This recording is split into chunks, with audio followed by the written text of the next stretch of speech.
थाना क्षेत्र के बेको गांव की यह घटना है।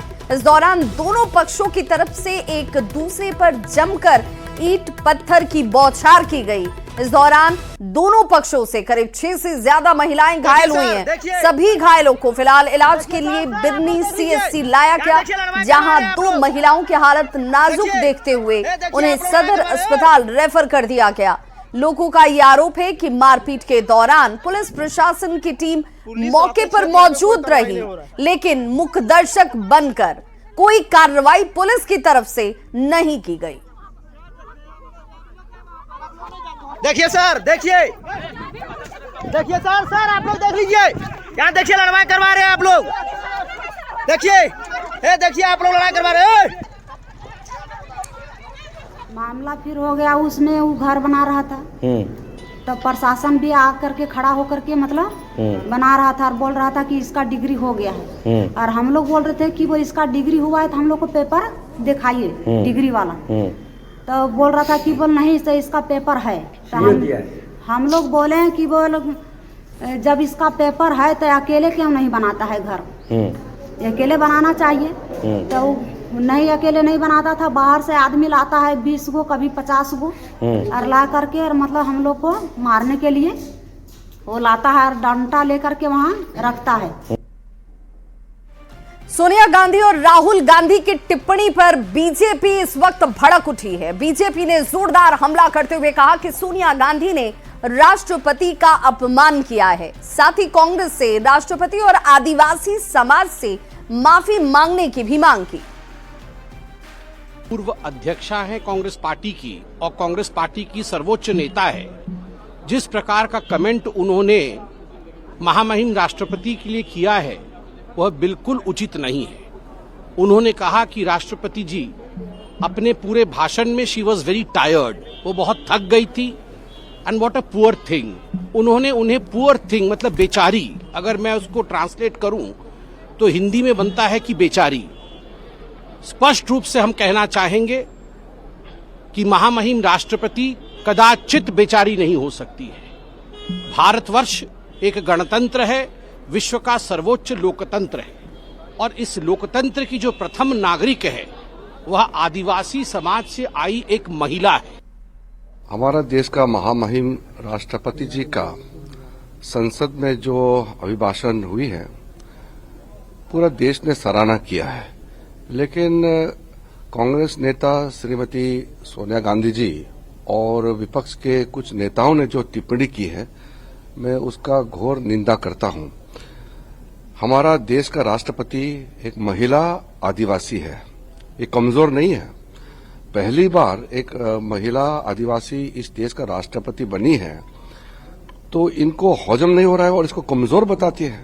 राहुल गांधी कह रही है कि बहुत बोरिंग जो भाषण था प्रेसिडेंट का था और वो थकी हुई लग रही थी by the end of the address. किस तरीके से प्रॉब्लम है उनको, सरकार के काम कहाँ से अच्छे लगेंगे जब पूरी दुनिया तारीफ कर रही हो, तो उनको कहाँ से बुरा लगे अच्छा लगेगा।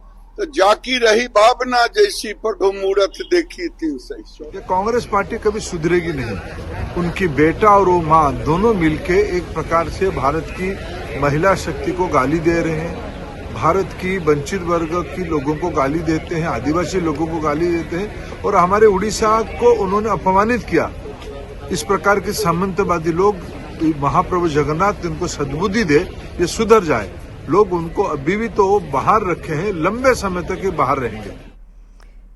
और सूत्रों के हवाले से इस वक्त बड़ी खबर आ रही है, जहां सीता सोरेन एक बार फिर से जेएमएम में शामिल हो सकती हैं, जेएमएम में वापसी हो सकती है, क्योंकि सूत्र ये कह रहे हैं कि ये परिवार की इच्छा है कि सीता सोरेन एक बार फिर से जेएमएम में वापस आ जाएं। अपनी पार्टी, अपना घर, अपने लोग की बात सामने आई है। जेएमएम छोड़ बीजेपी में वो शामिल हुई थी, जामताड़ा से उन्होंने चुनाव लड़ा था, लेकिन इस वक्त सूत्रों के हवाले से ये बड़ी खबर, जेएमएम में वापसी कर सकती हैं सीता सोरेन, क्योंकि ये जेएमएम की परिवार की इच्छा है। तो इस वक्त ये बड़ी खबर, सीता सोरेन जो अभी तक बीजेपी में हैं, वो एक बार फिर से जेएमएम में वापस हो सकती हैं, क्योंकि जेएमएम से ही वो बीजेपी में शामिल हुई थी। अपनी पार्टी को उन्होंने छोड़ा था, परिवार को छोड़ा था और अब ये सूत्र कह रहे हैं कि परिवार की इच्छा है कि वो अपने घर वापस लौटे, जेएमएम में वापस लौटे। और इस वक्त एक और बड़ी खबर सामने आ रही है स्वास्थ्य व्यवस्था से जुड़ी हुई। रांची में जानलेवा वायरस, जी हां, जीबीएस का एक मामला इस वक्त संदिग्ध तौर पर कहा जा रहा है कि एक बच्ची के अंदर यह मामला देखा गया है। गुइलेन-बैरे सिंड्रोम का यह पहला मामला और अब 5 साल की बच्ची इस सिंड्रोम की चपेट में आई है। बालपन चिल्ड्रन हॉस्पिटल में इस बच्ची का इलाज इस वक्त चल रहा है। तो गुइलेन-बैरे सिंड्रोम के लक्षण क्या हैं वो भी जरा देखते और समझते चलिए, क्योंकि इस वक्त आपको अपने बच्चों को देखने की जरूरत है, उन्हें सहेजने की जरूरत है। रिपोर्ट का हालांकि इंतजार डॉक्टरों की तरफ से किया जा रहा है कि इसकी पहले पुष्टि हो जाए। महाराष्ट्र में इस बीमारी से अभी तक 100 से अधिक लोग ग्रसित हो चुके हैं। राजस्थान की बात करें, बंगाल की बात करें, यहां पर भी इस लक्षण के मरीज सामने आए हैं और ये पहला संदिग्ध मामला जो है वो झारखंड से सामने आ रहा है। हालांकि अभी रिपोर्ट का इंतजार डॉक्टर कर रहे हैं। तो देखिए, गुइलेन-बैरे सिंड्रोम, जिसे जीबीएस के नाम से जाना जा रहा है, उसके लक्षण क्या हैं? बोलने और खाने में दिक्कत होती है, सांस लेने में परेशानी का सामना करना पड़ता है और अगर ऐसे कोई सिम्टम लक्षण आपको दिखते हैं तो आपको डॉक्टर के पास जरूर जाना चाहिए। कमजोरी दिखती है, शरीर का संतुलन होता है। जीबीएस एक दुर्लभ नर्वस डिजीज है जिसमें इम्यून सिस्टम अपनी ही नसों पर हमला करने लगता है।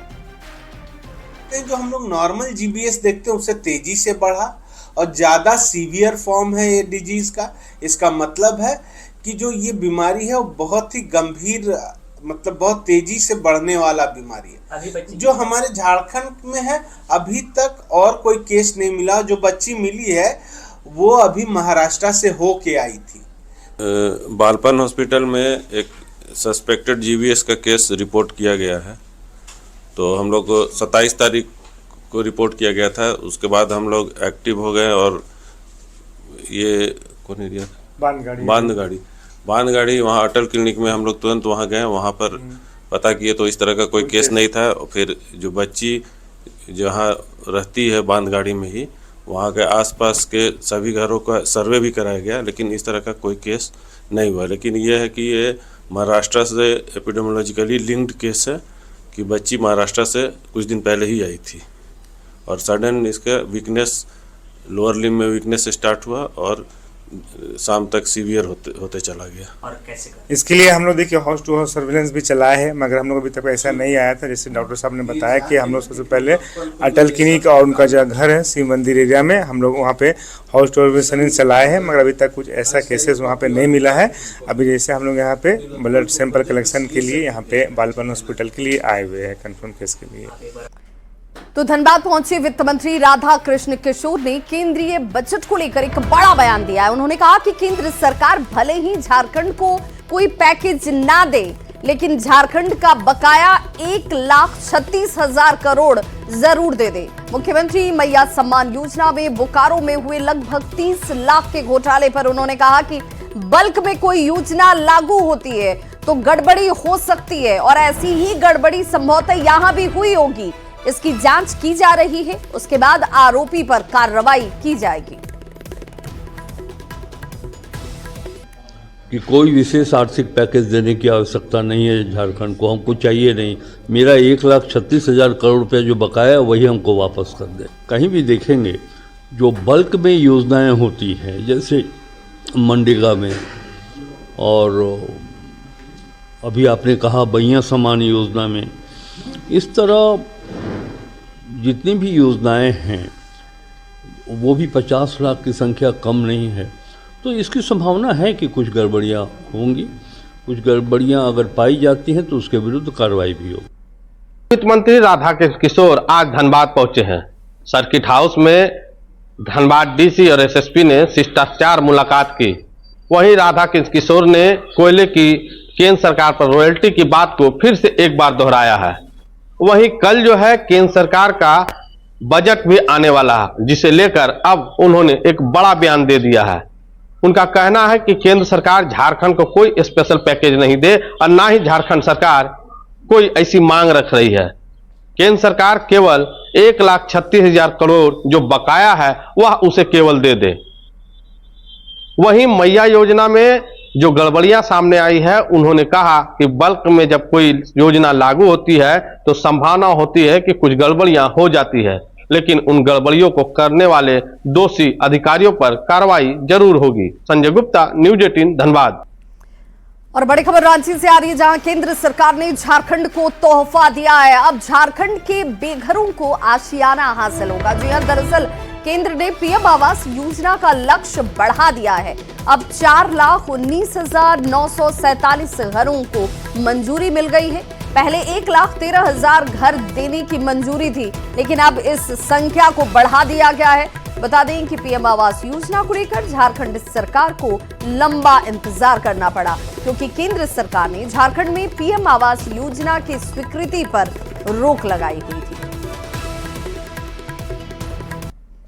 झारखंड में बेघरों या फिर कच्चे आवास में रहने वाले लोगों को पीएम आवास योजना की सौगात मिलेगी।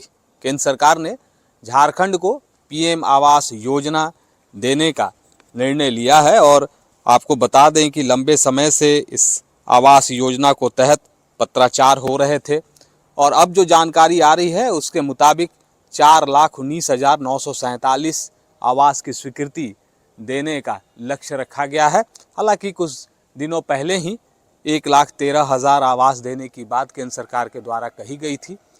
इस बीच अगर हम देखें, लंबे समय तक झारखंड में पीएम आवास योजना नहीं मिल रही थी, कई त्रुटियां थी, केंद्र सरकार की आपत्तियां थी। उस दौरान झारखंड में अबुआ आवास योजना की शुरुआत ज़रूर की गई और उस आवास योजना के तहत भी बहुत सारे ऐसे लोग हैं जो बेघर हैं, जिनके पास अपने आवास नहीं हैं, जिनका अपना आशियाना नहीं है, उन्हें इस योजना से जोड़ने का प्रयास किया गया। लेकिन अब चूँकि 4,19,947 आवास की स्वीकृति की बात सामने आई है, तो अब ये कह सकते हैं कि फिर से एक बार जिनके लिए पीएम आवास योजना एक सपना था, वो सपना अब साकार होगा और इस योजना के तहत 1,20,000 रुपये लाभुक को दिए जाते हैं। उसमें उन्हें 2 कमरे का मकान बनाना होता है। वहीं अबुआ आवास की अगर हम बात कर लें, जो झारखंड सरकार के द्वारा संचालित की जा रही है, उसमें 2 लाख रुपए दिए जाते हैं और 3 कमरे का मकान होता है। कोशिश यही है, लक्ष्य यही रखा गया है कि जितने भी झारखंड में वैसे लोग हैं जो कच्चे मकान में रहते हैं, उनका पक्का मकान का सपना साकार हो जाए। न्यूज़ 18 के लिए अविनाश कुमार, रांची।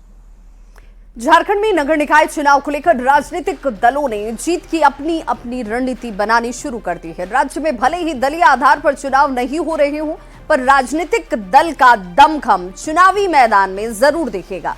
बात चाहे बीजेपी की हो या फिर कांग्रेस की या फिर राज्य में सत्ता के बागडोर को संभाल रही जेएमएम की क्यों ना हो, हर दल राज्य में 49 नगर निकाय के चुनाव में ताल ठोकने को तैयार है। देखिए, हमारे कार्यकर्ता जिस तरह से समर्पित होकर विधानसभा चुनाव में जो कुछ दिखा, जो रिजल्ट आया, जो परिणाम आए, वो हमारे कार्यकर्ताओं के मेहनत का नतीजा था। निश्चित तौर पर हम शहरों में भी अपने संगठन पर काफ़ी जोर है, काफ़ी ध्यान है।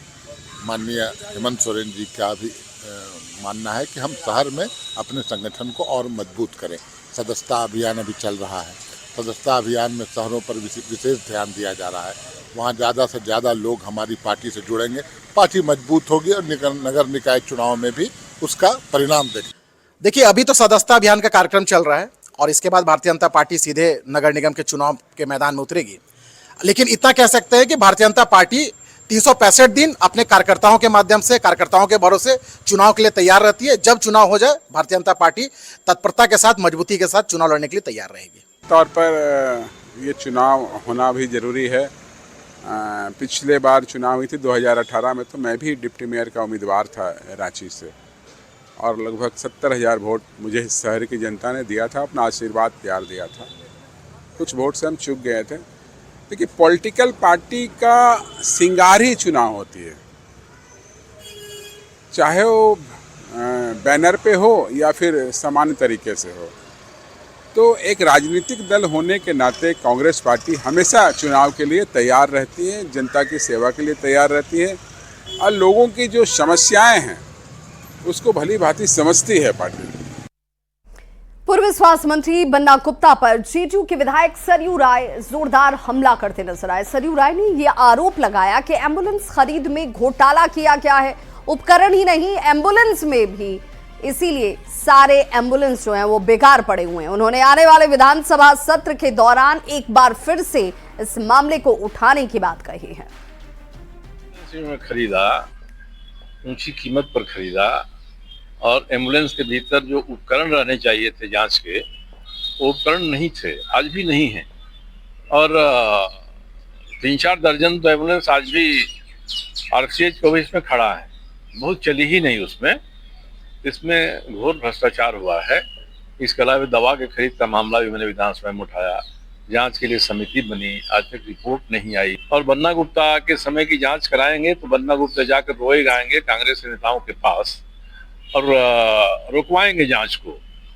विधानसभा का सेशन शुरू हो रहा है, विधानसभा के भीतर और बाहर मैं फिर से इन मामलों को उठाऊंगा।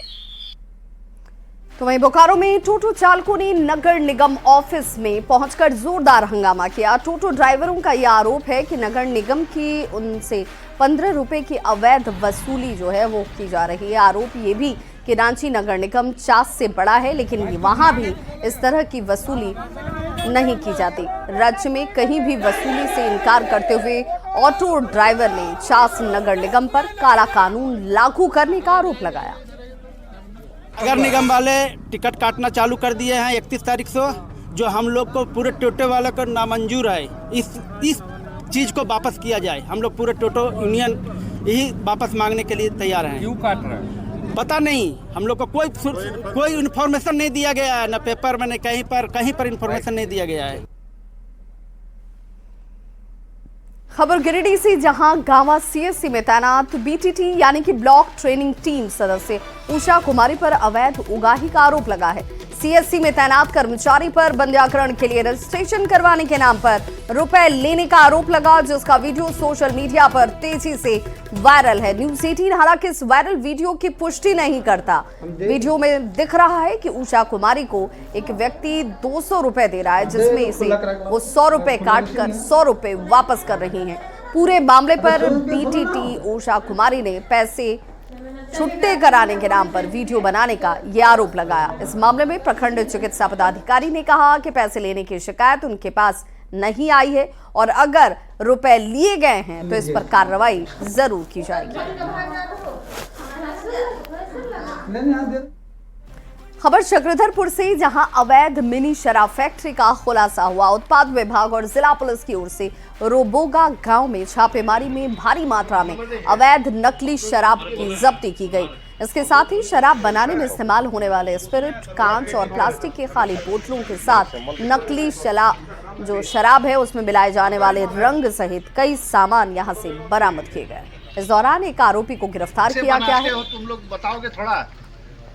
हमें गुप्त सूचना मिली थी कि रोबोगा उलीडीह CKP थाना अंतर्गत एक गांव में, जो चाईबासा CKP रोड में इस मोड़ से बाएं रास्ता जाता है, उसी में करीब 5 किलोमीटर के अंदर ये रोबोगा गांव में छापामारी की गई है।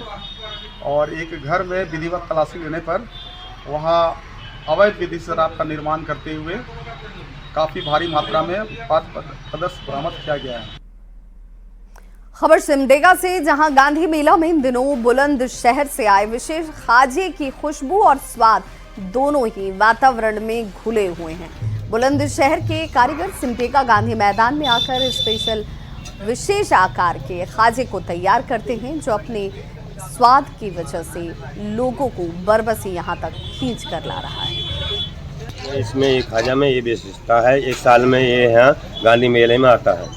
उसके बाद जो है और मिठाई इसके आगे बिकती नहीं है और इसे पब्लिक जो है, जनता जो है स्वादिष्ट रूप से खाती है और इसको जो है एक साल के बाद ये प्रसिद्ध है और यूपी से आते हैं और बुलंदशहर का ये प्रसिद्ध खाजा मशहूर है। कौन कौन सा खाजा बनाते हैं? ये खोए का खाजा है, ये सादा खाजा है और नान खटाई है उसके बाद नमकीन भी है, छोटा वाला खाजा। हम जो 60 साल से आ रहे हैं यहाँ पर, और ये यूपी बुलंदशहर का फेमस है। किस तरह से ये खाजा यहाँ बनाते हैं, कितना यहाँ के लोगों को ये पसंद आता है? लोगों को काफ़ी पसंद है। और ये हम खोया वाला खाजा बनाते हैं, छोटा वाला खाजा है, नान खटाई है, सादा है, तो सादा है, नमकीन भी मिलता है। खबर जमशेदपुर से, जहां वन विभाग की तरफ से बर्ड फेस्टिवल का आयोजन किया गया और 2 फरवरी से 4 फरवरी तक ये बर्ड फेस्टिवल दलमा में आयोजित है। इस फेस्टिवल में 50 से अधिक रंग बिरंगे बर्ड शामिल होंगे, जिसे लेकर लोगों में अभी से उत्साह देखने को मिल रहा है। पहली बार एक बर्ड फेस्टिवल का ऑर्गेनाइजेशन कर रही है और ये प्रोग्राम 2 तारीख से लेकर 4 तारीख तक दलमा वन्य प्राणी आश्रम में चलाया जाएगा। ये रजिस्ट्रेशन के लिए ओपन है और इसमें कोई भी बर्ड वॉचर्स रजिस्टर करके इसमें। तो इस बुलेटिन में बस इतना ही, लेकिन न्यूज़ 18 बिहार झारखंड पर खबरों का सिलसिला लगातार जारी है।